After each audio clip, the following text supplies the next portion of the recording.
दादन रे नंबर 1, मद रे नंबर 1, लांच रे नंबर 1 ओडिशा। दर्शक बंधु तीनिटी जो ओडिशा आगुआ एक आपण मानक बुझाइबा अनावश्यक। नवीन सरकार सफलतार तीनिटी प्रमुख घटना उपर आसंतु टिके आलोकपात करिबा।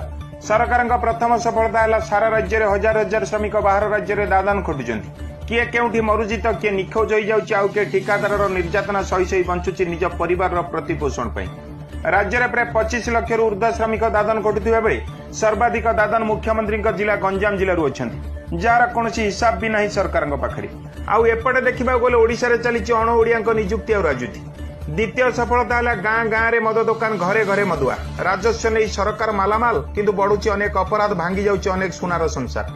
बढ़ुची मद मृत्यु संख्या। प्रत्येक जिले में सरकारी मद दुकान टू आहरी अधिक चोरा निशा बेपारी थिबा बेले अबकारी विभाग कार्य केवल मासिकिया कलेक्शन करवा, किंतु बेआईन बेपार को अंकुश लगेबार चांस भी नहीं। तृतीय सफलता पंचायत ऑफिस ठू आरंभ कर सचिवालय